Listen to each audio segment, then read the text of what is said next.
The next morning, Dinah woke up smiling, and that alone scared her. She wasn't used to waking up soft. She usually woke up fighting the universe.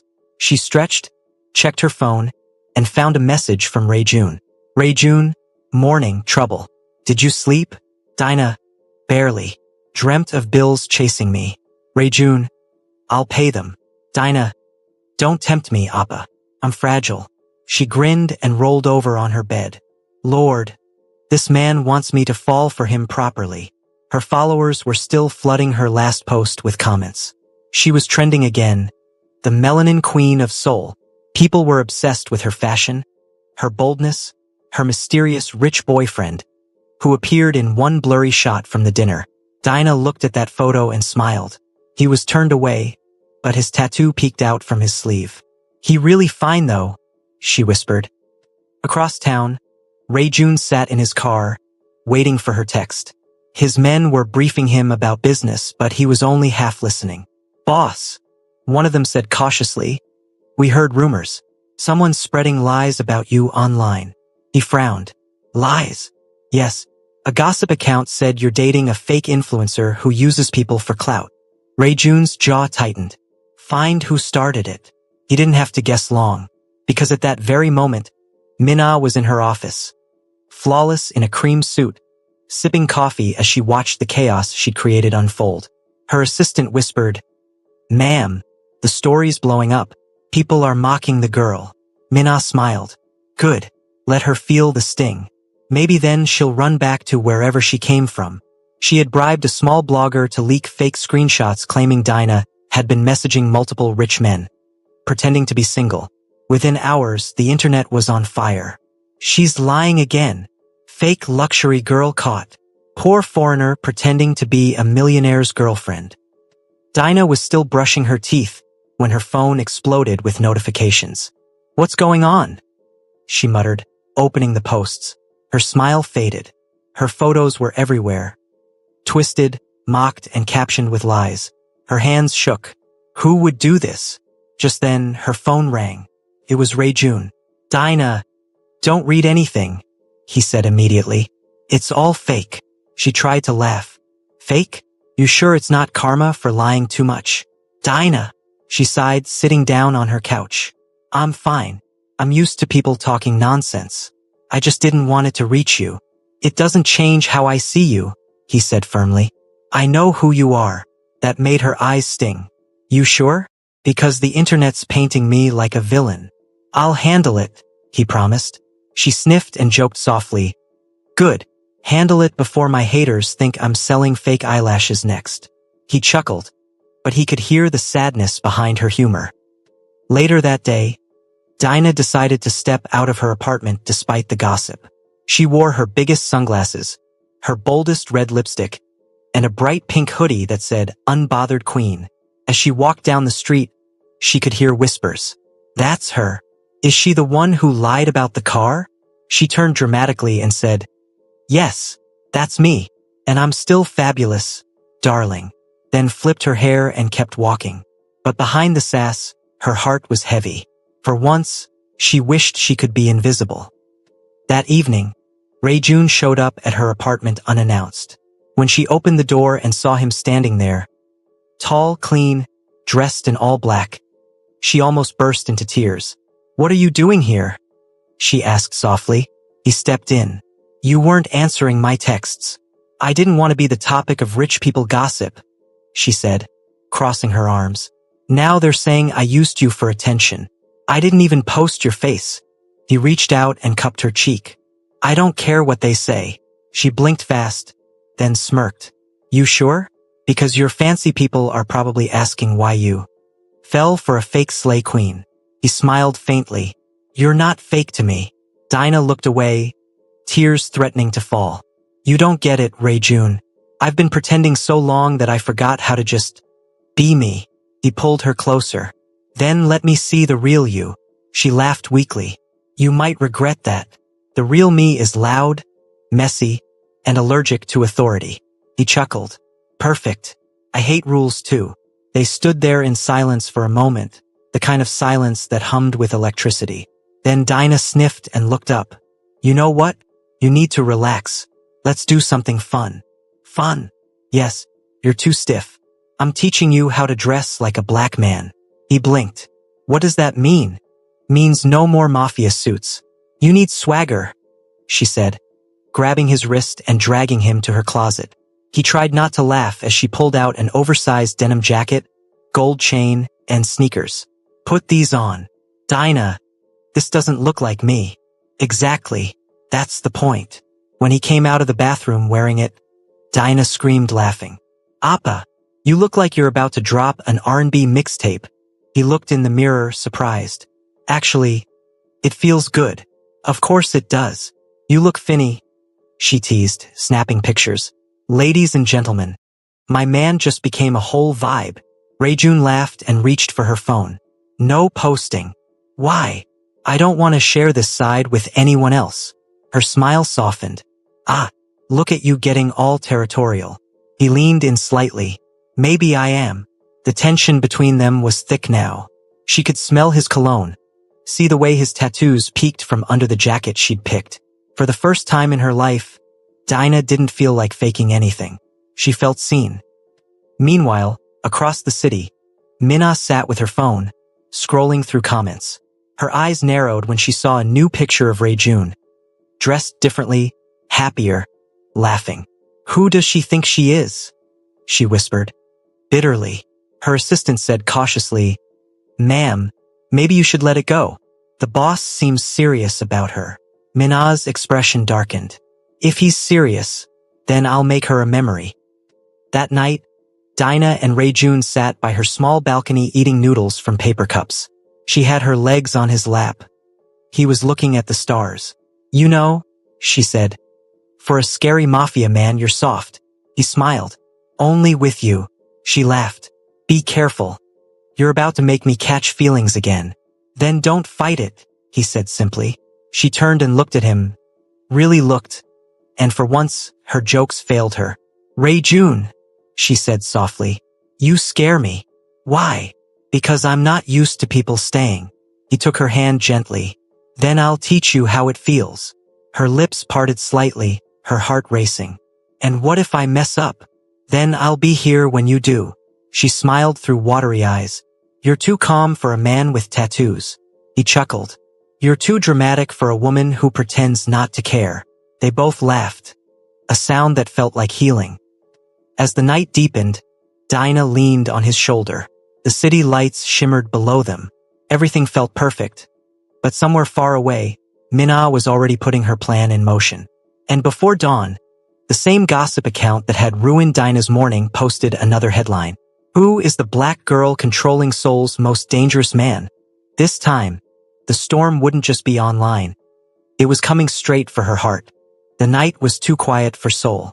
Even the air felt like it was holding its breath. Dinah sat in Ray's car, tapping her Stanley cup against the console and mumbling to herself.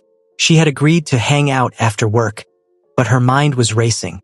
Something about Ray didn't fit into any of the little boxes she used for people.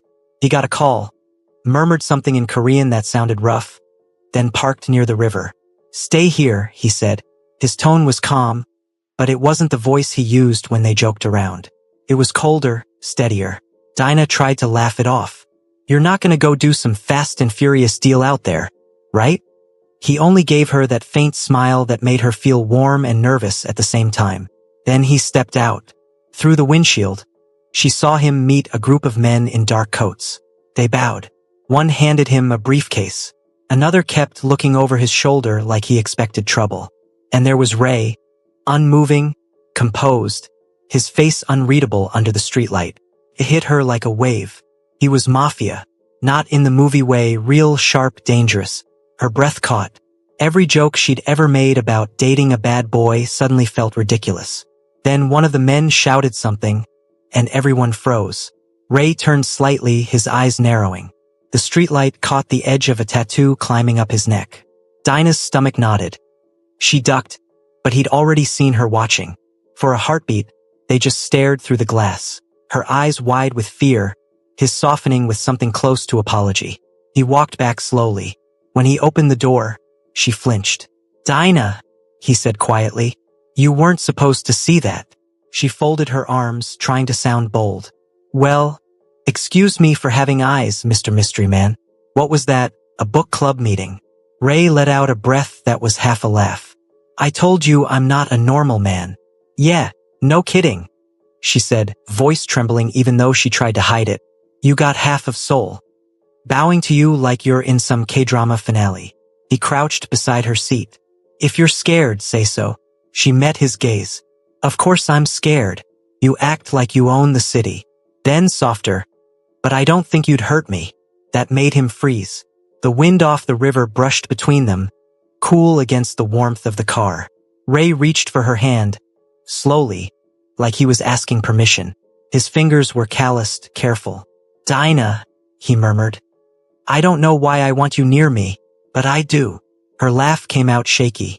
Maybe because I'm the only one brave enough to roast you. He smiled, the real one, the one that made the tattoos and power melt away. Maybe. For a long second, they just looked at each other. The city lights flickered on the water behind them. Dinah could feel her heart pounding in her throat. Ray brushed a stray curl from her face, his touch hesitant, almost afraid to be gentle. She didn't pull away, and when he leaned closer, she whispered, You're trouble, Ray. I know, he said. Their lips met, slow, uncertain, more a promise than a claim. The kind of kiss that felt like the first breath after drowning. When they parted, Dinah's usual sass crept back. If you ruin my lip gloss, I'm sending you the bill. Ray laughed quietly. Deal.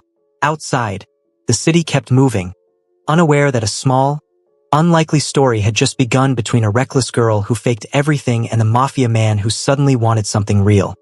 Morning in Seoul came with soft light spilling through the curtains and the smell of instant coffee. Dinah was still curled on Ray's couch, wrapped in a huge hoodie that clearly wasn't hers. She blinked at the clock and groaned. Lord, I was supposed to post my I'm busy in Paris story 2 hours ago, she mumbled.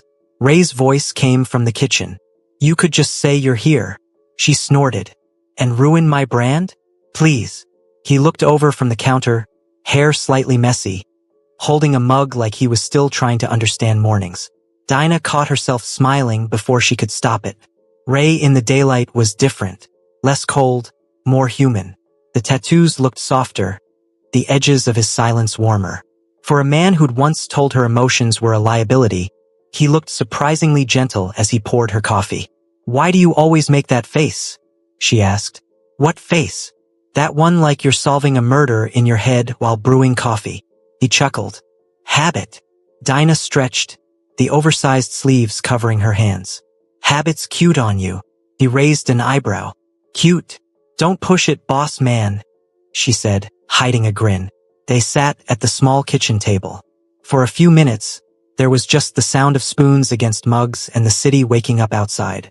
Dinah scrolled through her phone and sighed. You know what's weird? People think I'm winning. They think I'm living this big, rich, fancy life. But it's all filters, captions, and lighting. I'm tired. Ray studied her quietly. Then stop pretending. She laughed without humor. Easy for you to say. You were born cool. You wake up looking like a photo shoot. Some of us have to fake it till we make it. He leaned forward. You already made it. You just don't see it yet. For once, Dinah didn't have a comeback. She looked down at her coffee, her reflection rippling on the surface. Maybe I don't want people to know who I really am, she said softly. Because if they do, they'll stop caring. Ray reached over, brushing his thumb lightly across her knuckles. It was such a small gesture, but it felt like the world slowed down around it. Then they were never real. She met his eyes, and for the first time she didn't feel the need to joke. Later that day, Ray had to meet one of his men. A quiet, lean guy named Miho who seemed to appear out of thin air. Dinah insisted on tagging along. You can't keep hiding your Batman life from me, she teased. Miho tried not to stare, clearly not used to anyone talking to Ray like that. Boss, he murmured. Is she? She's Dinah, Ray said simply. That was enough. They met in a rooftop garden overlooking the city. The wind played with Dinah's curls as she leaned on the railing. You know, if this Mafia thing fails, you could make a killing as a tour guide. Ray smirked. This isn't exactly a tourist spot. Exactly. Exclusive. She winked. Miho cleared his throat, half amused, half nervous. Boss, about the shipment. Handle it, Ray said, eyes never leaving Dinah. No mistakes. When Miho left, Dinah turned to him. Do you ever get tired of being the scary guy? He looked at her for a long moment. Sometimes. But power is safety, Dinah. It keeps people I care about alive. Her heart stuttered. You mean me? He didn't answer. He didn't have to. The silence said enough. That evening, she went live again, not to show off but to talk. Her followers were shocked. No filters, no penthouse background. Just Dinah in Ray's hoodie talking about honesty.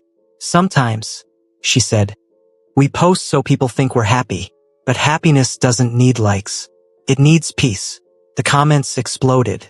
Some people laughed. Some cried. Ray watched quietly from across the room, seeing her become the woman she was meant to be. When she ended the live, she looked at him. You're staring, she teased. He smiled. You're glowing.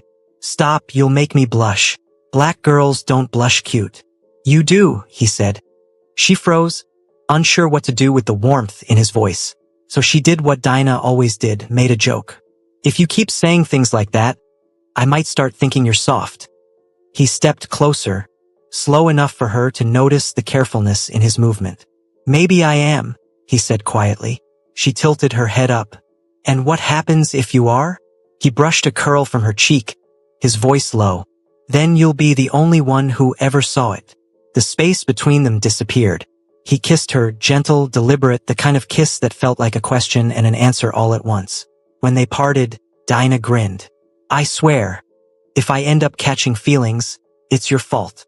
Ray's laugh rumbled low. Then blame me forever. That night, as they drove through the glowing streets, Dinah looked out the window and thought about her life. The fake pictures, the borrowed happiness, the lies she told to survive. And for the first time, she didn't feel like pretending anymore. She reached for Ray's hand across the console. He squeezed it once, steady and sure. In that simple silence, with city lights blurring past and his fingers locked with hers, Dinah finally realized what peace actually felt like. The night came wrapped in rain. Seoul's streets shimmered under the lights, every drop like silver falling through the dark. Dinah loved the rain, usually, but tonight it made the world feel smaller, tighter.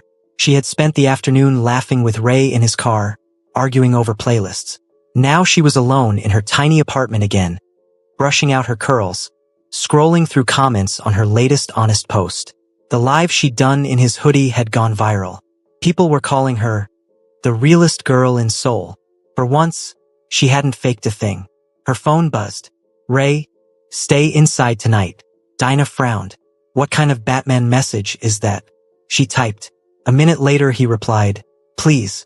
Something in that word made her heart stumble. She looked around her small apartment. Bare walls, tiny kitchen, the sound of water tapping the window. Then came a knock. Not a polite one. 3 heavy, deliberate knocks. Dinah froze. Nope, she whispered. Not today, Satan. But the knocking came again. She peeked through the peephole and saw 2 men in black coats. No faces she knew. They didn't look like neighbors, and they definitely didn't look like delivery guys. Her instincts kicked in. She grabbed her phone and whispered, Ray, someone's at my door. Don't open it, he said. His voice was suddenly different, low, commanding. I'm on my way. The next 5 minutes felt like 5 years. Dinah's mind ran wild. Maybe they just want directions. Or maybe this is it. I'm about to star in a true crime documentary called The Girl Who Mocked the Mafia. Then she heard footsteps in the hallway, louder, closer, and Ray's voice outside. Leave, he said in Korean. The tone was ice. When she finally dared to crack the door, the 2 strangers were already backing away, heads down. Ray stood in the rain, coat half soaked, eyes fierce. Are you okay? He asked. She nodded, then burst out. Okay? I nearly called the Pope. Who were they? He didn't answer. Instead, he stepped inside, checking the windows, the locks, the stairway. His movements were precise, practiced. Someone's watching you, he said finally. It's about me. They wanted to send a message. Dinah's knees went weak, but her mouth still worked. A message? Tell them to use email like normal people. Ray almost smiled, but the tension didn't leave his eyes. I'll keep guards near you. Oh, so now I get a personal security team? Great. I'll start charging appearance fees. Dinah. He said her name softly, and that one word undid all her sarcasm. She looked up at him, at the rain on his hair, the worry on his face, and felt a sudden, strange calm. You're scared, she said quietly. Not for you. For me. He hesitated. Yes, that was the first time he'd admitted fear of any kind. Without thinking, she reached out, wiping a drop of rain from his cheek. Then don't send guards. Stay. For a heartbeat, he just looked at her, the storm reflecting in his eyes. Then he nodded. The night stretched on. They sat together on her worn-out sofa, the city humming beyond the window. Ray talked more than he ever had, about growing up in Busan, about losing friends, about building walls around himself. Dinah listened, chin resting on her knees. You ever get tired of being strong? She asked. All the time. Then let me be strong for you sometimes. That simple sentence hit him harder than any confession could. He looked at her, really looked, at the girl who once lived through lies just to feel seen, now sitting before him with nothing to prove. You already are, he said. They fell quiet again, and in that silence, something beautiful unfolded. Not fireworks, not drama. Just two tired souls finding rest in each other's company. Dinah leaned her head on his shoulder. You know, I used to think love was all about attention, like comments, people saying goals. But this? She gestured around them. This is different. Ray smiled faintly. What is it? Peace, she whispered. And peace is louder than applause. Outside, the rain eased into a drizzle. Inside, the air felt softer, safer. Ray's hand found hers, steady and warm. Dinah, he said quietly. You don't have to fake anything ever again. She squeezed his fingers. Good, because I'm done pretending. They sat there until dawn crept through the blinds, the city waking once more. For the first time, Dinah didn't reach for her phone or a caption. She just breathed, letting the quiet prove that she was still here, and finally, honestly, alive. They called it ordinary because life usually is. A morning that folds into an afternoon, a joke that becomes a memory, a kiss that becomes a habit. For Dinah and Ray, ordinary had become magical. Ordinary meant burnt toast breakfast, laughter over spilled coffee, her hair in a messy halo, him pretending he could cook. It meant small things stitched together until a life felt like a home. But that week, Dinah had been feeling off. Not dramatic off. Not the my Wi-Fi is down dramatic, a real quiet kind of off. She blamed long days, bad lighting, and the constant pretending that built her online persona. Sometimes her chest tightened after standing too long. Sometimes she would get dizzy for a breath. She laughed it away when Ray noticed, but he noticed because he always did. He asked, in his half-commanding, half-tender voice, "Come to bed earlier?" And she would roll her eyes and say, "Baby, I can't sleep. Inspiration is loud." One night, though, she sat on the edge of the bed and watched him wash his hands in the sink. The light hit his jaw and softened the angles she used to mock. He looked tired. For once, the boss looked small under the weight of everything he carried. Dinah felt a protectiveness that surprised her. "I think I want to make a thing," she said suddenly. He looked up. "A thing. A thing.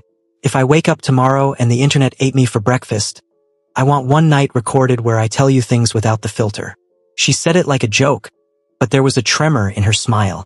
Ray paused, caught between wanting to tease her and wanting to be serious. "Okay," he said finally. "Make it." She set her phone on the nightstand and filmed a quick, messy video of them kissing, of her saying dumb lines she'd learned from drama queens, of him pretending to complain about the camera. Then she made another clip, a little quieter. "If you ever need me," she said into the lens with a ridiculous face that dissolved into softness. "I want you to laugh at my bad jokes, cook bad eggs, never stop dressing like you tried."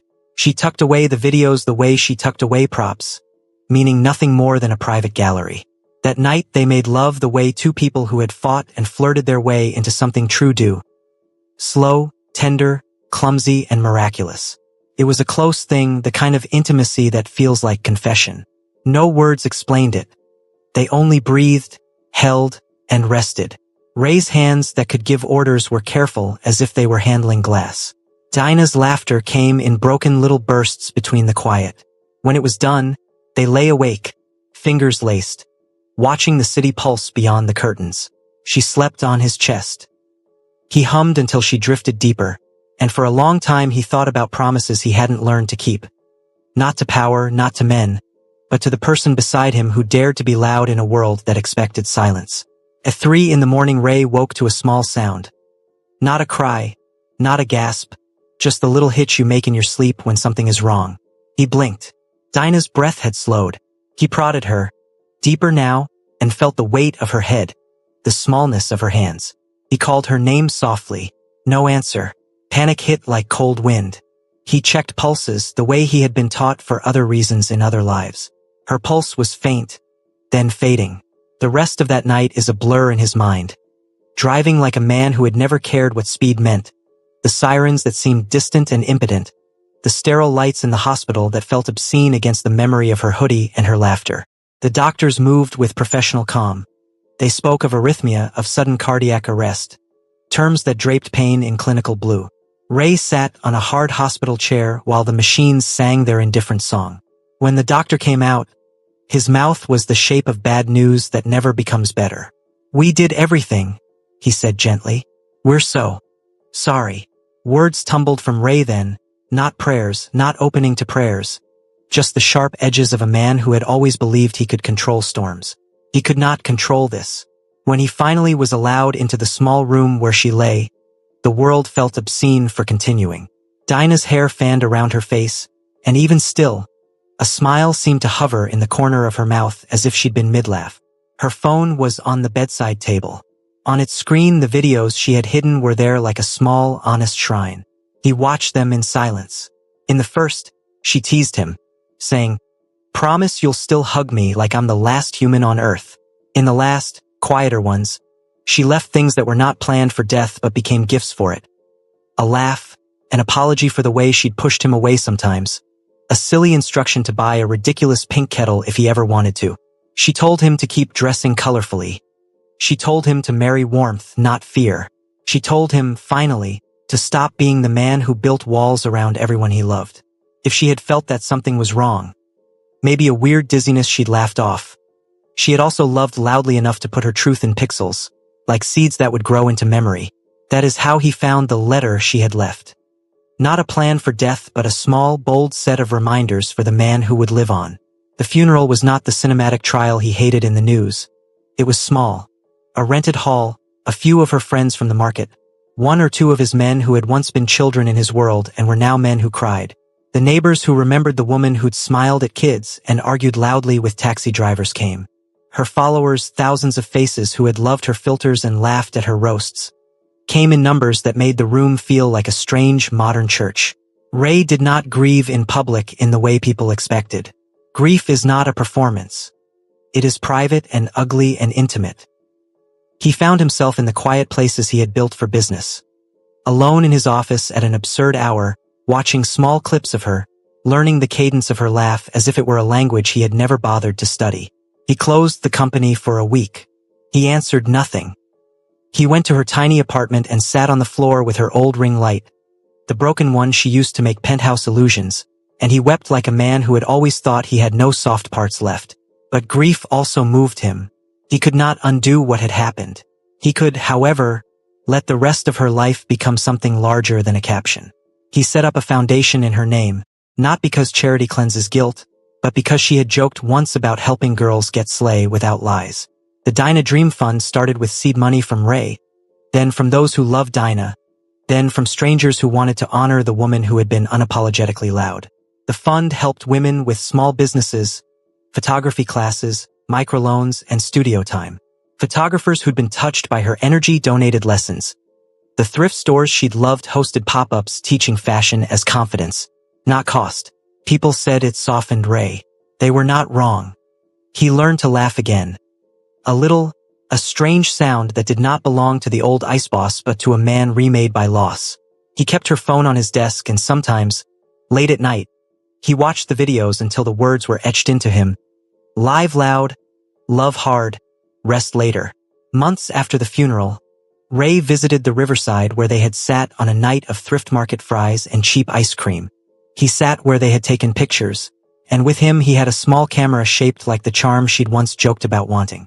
He took photographs of the places she loved, the market stalls, the cheap noodle shop, the bench under the cherry tree, and sent them to the foundation's newsletter with simple captions. The last picture he took that day was of an empty red car under a cherry tree. He posted it with one line, "For Dinah, who taught me how to be seen." It was bittersweet because it held both the beauty of what they had and the impossibility of keeping it. The story did not have neat justice. It had, instead, a hard, honest ending. A woman who had faked luxury to survive, who found love that made her stop pretending, and a man who learned to warm under sunlight and then had to carry that warmth alone. On quiet nights, Ray would still stand on the penthouse balcony, look at the city, and say her name aloud. The sound of it stitched him back together in ways no money ever could. He kept the promise she hadn't asked for but had left nonetheless. He never went back to being cold. He wore brighter colors, small rebellions Dinah would have loved. He opened a window in his office and let music play in the quiet moments. He laughed when he remembered the way she taught him street slang. He let her laugh echo in the rooms she'd walked in. Dinah's life had been a collage of filters and fearless postures, edits and loud captions. But the real thing she left behind, the real picture that stayed, was not a photo. It was the way she made a man used to darkness learn to live in color. That was the truest, most painful, sweetest legacy of all. Hello besties, in this sweet story we learned that true love isn't about luxury or looks, it's about being real. Dinah faked her life online but Ray loved the truth. In the end, she taught him that power means nothing without love, and love means nothing without honesty. Thank you so much for watching. Kindly like, subscribe and share.